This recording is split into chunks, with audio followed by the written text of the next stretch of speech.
Hoje eu vou contar mais um pouquinho de história. E a história de hoje é sobre o artesanato gramadense e Elizabeth Rosenfeld e os personagens que fizeram parte desse fragmento muito importante da história de Gramado. Eu digo para vocês, sem medo de errar, que Gramado ela tem uma série. Eu já escrevi um livro sobre isso, depois eu retirei de circulação.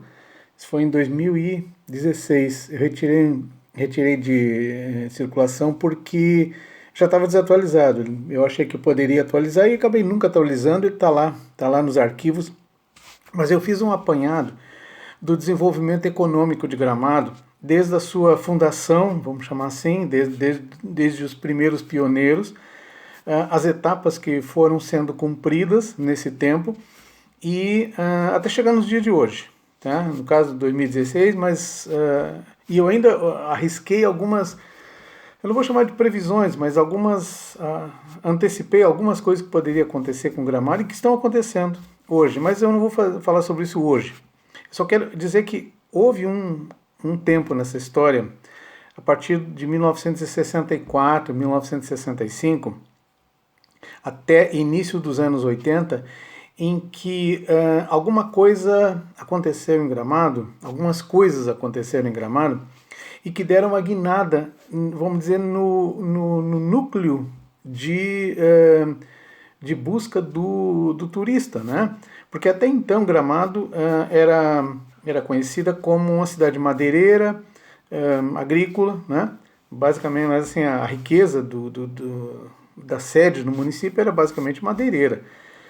E com o advento com a vinda de Elizabeth Rosenfeld e Erich Rosenfeld para a sede do município, porque eles tinham uma casa que aparece aqui no blog, tá? A casa dela, tem uma foto dela com um menino, acho que é um neto, e aos fundos a casa. Era uma casa lá no Caracol, porque talvez vocês não saibam, mas aquelas terras onde estão a Cascata do Caracol hoje, as proximidades, essas terras pertenciam ao casal Rosenfeld.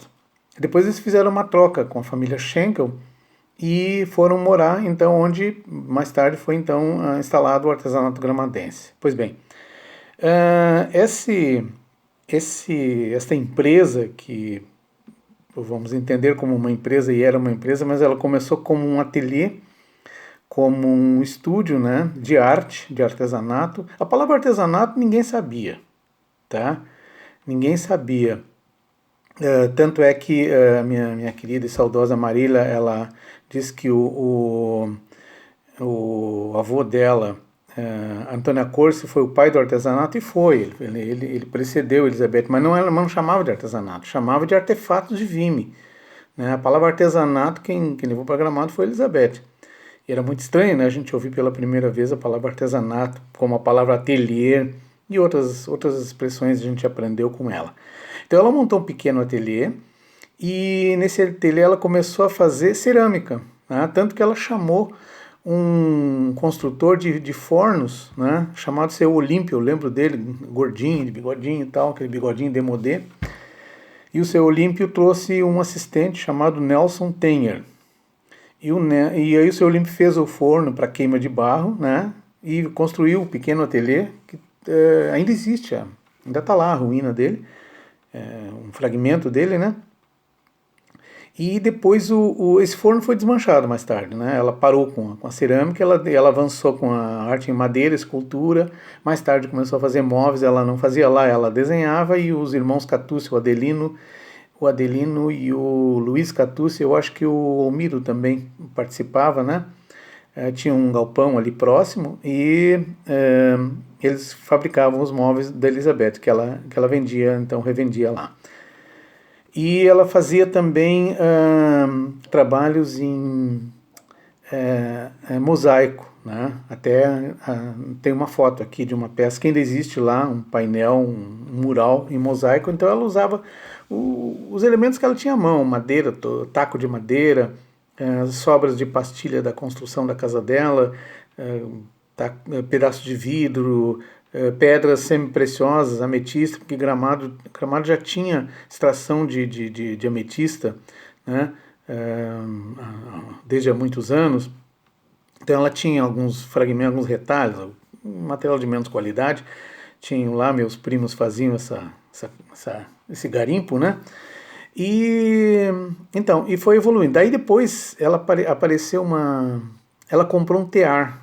Ninguém sabia o que era um tear. Comprou um tear para fazer tapete de lã, um tear grande. Tem fotografia do tear aqui no post, tá? E depois eu coletei duas fotos de internet que mostram com mais clareza como é que era um tear de madeira para tapete de lã. Mas tem foto dela, 2 ou 3 fotos dela no tear que ela comprou, né? E aí uma senhora chamada Dona Carla, ela foi de São Paulo, uma artista, né, uma artesã, e ela foi montar o tear e ensinar as artesãs como é que se trabalhava nele, né? Então ali já aprenderam a arte da tecelagem, senhoras que eu posso lembrar de nome, a Angelina Muraro, a mãe dos meus amigos Luiz Carlos, Sadi, Luísa e Jorge Muraro, saudosa, né? Quem mais? A Ilse Bon, a Lucinda Bon, quem mais? Deixa a memória me falha, né? Enfim, outras pessoas da região, outras senhoras da região. E o Nelson o Olímpio foi embora, né? Construiu o primeiro ateliê e o forno e foi embora. E o Nelson, assessor dele, né? O assistente dele, que ele é lá da Furna, Tapera, não sei onde, é do interior, Bem-te-vi, daquela região ali né, ao norte do município, ficou lá e acabou se tornando uma espécie de capataz, uma espécie de mestre, enfim, contramestre, enfim, ele exerceu um cargo de chefia por muitos anos, era uma pessoa de confiança, né, tanto da Elizabeth quanto depois do casal Rubim, que comprou o artesanato. E mais tarde o Nelson acabou, ele conseguiu amealhar um bom patrimônio, montou uma transportadora, depois que saiu do artesanato, e tudo em função do artesanato, transportar móveis, transportar mercadoria e tal para o artesanato, né?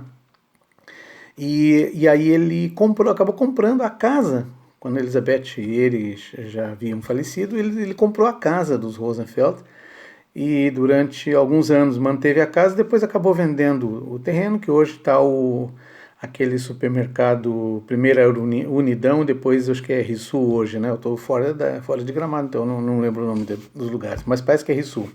Mas os prédios continuam lá, porque existe uma pendenga judicial, e pendenga judicial ninguém bota a mão. Então os prédios continuam, tem um atelierzinho lá, parece que de vez em quando parece que tem algum caseiro, ou teve, não sei, bom...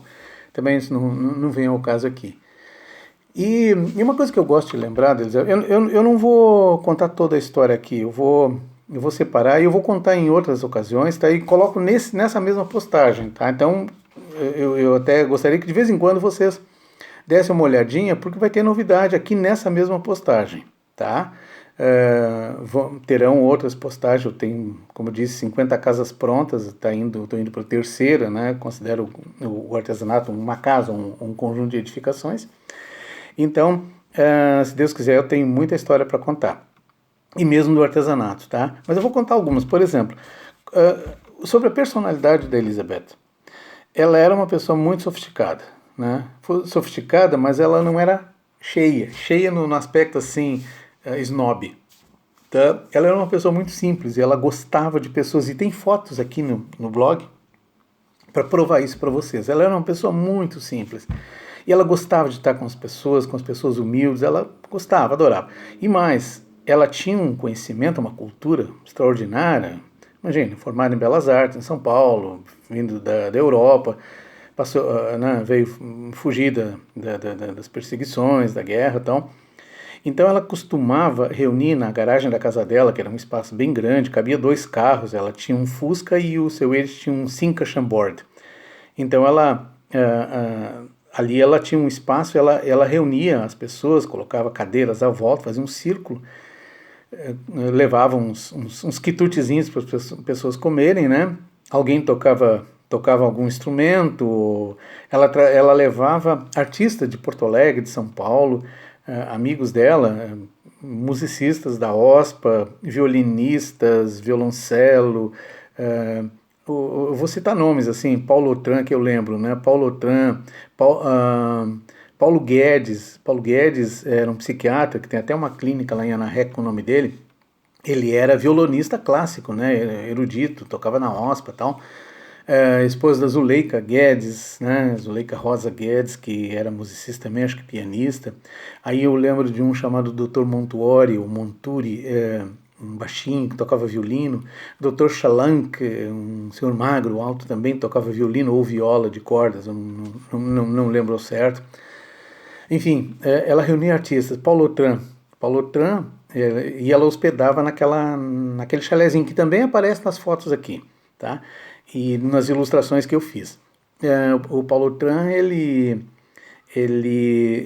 eu tinha um menino, sei lá, 7 anos, 8 anos de idade, 9 talvez, e eu era pajem deles, né? Eu ficava lá, engraxava o sapato deles, ia comprar alguma coisa que me pedisse, né? Buscar o jornal para eles e tal. E eu também tive momentos com o Paulo, e o Paulo me ensinou a declamar poesia, né? Então me ensinou Ijuca Pirama, sei lá, não me lembro mais o que, mas enfim, ele me ensinou alguma coisa, em poucas conversas ali, mas ele era muito gentil. E pessoas como Fernanda Montenegro também, quem mais? Tônia Carreiro.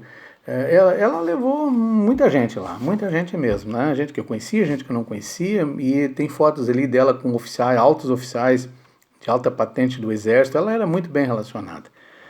Então ela reunia essas pessoas, quem era o público, quem era a plateia? Éramos nós, né? Os pobres, a gente era muito pobre, né? E os meus amigos, a minha vizinhança era tudo pobre. Então eu fiz eu já fiz alguns seminários, algumas palestras, onde eu usei Elizabeth como exemplo, como modelo. E eu dizia assim, que onde as pessoas viam miséria, pobreza, pé sujo, ela via possibilidades, ela via talento, ela via pessoas sensíveis, capazes de desenvolver, capazes de aprender técnicas, capazes de aprender a arte e se desenvolver, e foi o que aconteceu. Essas pessoas todas saíram de Gramado, quer dizer, de Gramado, saíram do artesanato gramadense e foram empreendedoras. Ninguém saía o artesanato era o melhor lugar para trabalhar, era o melhor salário. Então, ninguém saía do artesanato para trabalhar em outro lugar, exceto eu, que eu já contei para vocês que eu abri mão de um salário grande para trabalhar por um salário mínimo como enfermeiro, mas ali eu tinha um projeto de vida diferente e tal, mas o artesanato era um lugar muito bom de trabalhar, você recebia bem, recebia certo, recebia a cada 15 dias, ela chamava de gorjeta, que era um adicional que pagava, tá, um por fora, né? E todos ficavam muito bem, todos satisfeitos. Então, ela criou um mecanismo de valorização das pessoas. E as pessoas que saíram dali se tornaram empreendedoras. Ninguém saiu dali para ser menos. Então, dali nasceram outras empresas, outras fábricas de imóveis, outros copiavam, sabe, tudo. E ela não se importava com isso. Então, ela teve um start muito grande. Ela contava as histórias da guerra, como é que foi, como é que eles chegaram em Porto Alegre, falava na Ilha dos Porcos, e a gente achava, nossa, como ela conta a história, acho que ela está mentindo, acho que ela está... Depois, com os anos, a gente vai ver que era tudo muito verdade, e eram verdades muito intrínsecas dela, muito pessoais dela, né? Então eu tenho assim, um carinho muito grande pela Elizabeth, mas eu tenho um carinho muito grande por aquele momento, por aquela circunstância. E eu, Paulo, na época era Paulinho, né? Para meus primos, meus amigos, eu continuo sendo Paulinho. Tô velho, hoje é 21, daqui 3 dias eu faço. Não, daqui 2 dias eu faço, completo 64 anos. Mas para os meus primos eu continuo sendo Paulinho. Então tá bem. Tanto que para minha netinha e para os netinhos eu sou vovô Paulinho também. Então até cheguei a ter um bistrô, botei esse nome vovô Paulinho, eu assumo a minha paulinice. Mas eu lembro de momentos assim muito, muito, muito marcantes, que eu era criança, como disse, tinha 6, 7, 8 anos, e quem ia de Porto Alegre, quase todos os fins de semana, nas férias, nos feriados, tá? E passava o maior tempo possível lá, e eram os meus amiguinhos, eles, ou seja, poderiam ir no Country Club em Porto Alegre, poderiam frequentar outros lugares, mas eu me sentia Eu me sentia presente na amizade dele porque eles iam para lá para ficar com os avós e brincar comigo. Então, chama-se Ricardo Rosenfeld e Mônica Rosenfeld. Ricardo é nutrólogo hoje, um profissional reconhecido internacionalmente. A Mônica também é uma grande profissional, filósofa e também na área do design de moda, enfim, na produção de moda. Mas para mim, assim, ó, o marcante da minha vida em relação a eles é a amizade que a gente tinha, as brincadeiras que a gente fazia, a pureza, a inocência que a gente tinha. Isso é uma coisa, é uma história para ser guardada, para ser contada. E eu sempre contei para meus filhos, contei para meus netos, e agora eu até tive o prazer de reencontrar esses amigos. A Mônica me mandou bastante fotografias e, enfim, as coisas vão se avivando na memória. Deus me permitiu que mesmo depois de um AVC, minha capacidade cognitiva não foi afetada e eu pude... Eu não só não perdi a memória, como eu acelerei o processo e hoje eu lembro, sou capaz de lembrar detalhes de casas e tal, que, enfim, com a ajuda dos amigos também eu vou construindo, vou desenhando e vou colocando. Eu já tenho, enquanto eu estou falando com vocês aqui, eu já tenho um acervo acho que já passaram de 50 casas desenhadas. Pra vocês terem ideia que eu trabalhei nesse último ano, né? Nos últimos 6 meses, principalmente, tem mais de 50 casas desenhadas e tem mais outro tanto esperando para ser desenhado, que, se Deus permitir, vai entrar tudo no blog. Nós vamos contar a história de Gramado, assim, tintim por tintim. E mais, as pessoas estão participando, estão me mandando sugestões, estão contribuindo, tá? Bom, deixa eu aproveitar aqui no meio dessa conversa e fazer um comercialzinho. Eu preciso. Eu estou assim, me dedicando 100% do meu tempo, 100% do meu tempo a esse trabalho, porque eu quero fazer o melhor possível, eu quero dar a Gramado, eu quero dar a quem quer conhecer Gramado, quer conhecer sua história, e aqueles que participaram da história, e esse legado, tá? De mostrar, não só contar a história, mostrar a história, e não só com fotos antigas, mas mostrar como eram essas casas, como era a vida nesse período, tá? Como pessoas. Então, eu peço o seguinte, eu peço que me ajudem, tá? Compartilhando esse vídeo, se inscrevendo no canal do YouTube, se inscrevendo no blog, tá? Mandando sugestões, interagindo nas redes sociais ali nas páginas que eu publico. Vai lá, diz uma palavrinha, pode até me xingar, não tem problema nenhum, tá? Mas interage, diz assim, eu sei que você não vai me xingar, não. Pode contestar, Paulo, olha, tu está dizendo não era assim, não era assim, então me conta como é que era, e eu vou checar fontes e eu vou corrigir. Eu não sou dono da verdade, na verdade não sou dono de nada. Eu apenas tenho histórias para contar e estou contando as histórias, depois a gente vai ajustando no caminho aquilo que vai acontecendo, tá? Bom, deixa eu falar mais um pouquinho do artesanato gramadense. Eu trabalhei lá 2 vezes, na verdade. Primeiro que eu fui criado dentro da casa da Elizabeth, né? Que pobre, quando diz, escuta, não diz que foi criado dentro da casa do Marcílio Cardoso, dentro da casa do Rogério Ram, do Anibaldo, do seu Anibaldo, da dona Edla Ram, né? Que a dona Edla está me assistindo. Um beijo, dona Edla. Eu vejo que a senhora acompanha todas as minhas postagens, todas, tá? Então, eu até tomo muito cuidado para não dizer palavrão, para não falar muita bobagem, porque eu sei que a senhora está olhando e o carinho que eu tenho pela senhora é muito grande. Muito obrigado. A minha mãe também acompanha, meus familiares, meus filhos, meus amigos, e eu sei que vocês estão vendo. Então, eu tenho um respeito muito grande por todos vocês e eu quero deixar esse legado, quero deixar essa história aqui bem contada, né? Fazendo crescer o site. Então, outra coisa que eu preciso de vocês, eu preciso que anuncie. Se você tem uma empresa, tá? Coloca um bannerzinho, tá? É baratinho, R$ 199 para uma página, tá? Por um mês, tá? O banner fica ali por um mês. Você quer que ele fique permanente, tá? Você vai pagar R$ 599, mas naquela página vai ficar para sempre. Quem botar banner aqui nessa página do Artesanato Gramadense, e a esse valor, pronto, não tiro mais. Então, aí existem outros planos. Por exemplo, você quer anunciar em todas as páginas, tem um valorzinho que a gente vai aprimorando. Então, né, eu aceito propostas, mas assim, faça, anuncie, porque assim, esses anúncios são importantes. É um pingadinho, um pouquinho de cada um, né? R$ 190, não chega a R$ 200, tá? Qualquer empresa pode. As postagens estão sendo muito visitadas, tá? Me lembro que quando eu comecei o blog há 5 anos atrás, eu falava de política, né? Eu não falo mais, não quero mais saber de política, mas eu falava de política. Então, quando você fala de política, o assunto interessa, é fuxico e tal, ele ia lá em cima, a pontuação. Né?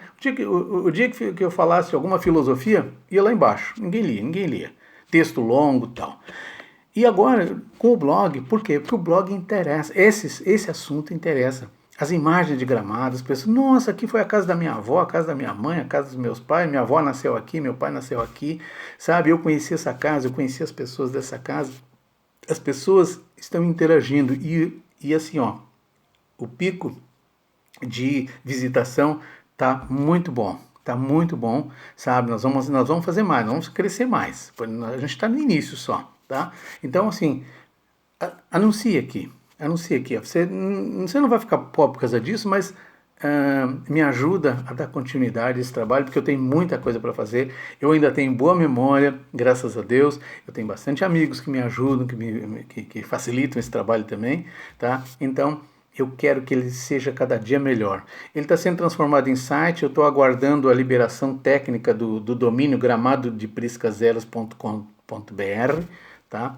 E nós vamos seguir adiante, tá bom? Por hoje eu vou encerrar, já está com 21 minutos, quase 22 minutos o vídeo, tá? Vou encerrar por hoje, mas vou trazer mais histórias para vocês, do próprio artesanato gramadense, tá bom? Um grande beijo para vocês. Agora tem que desligar, né?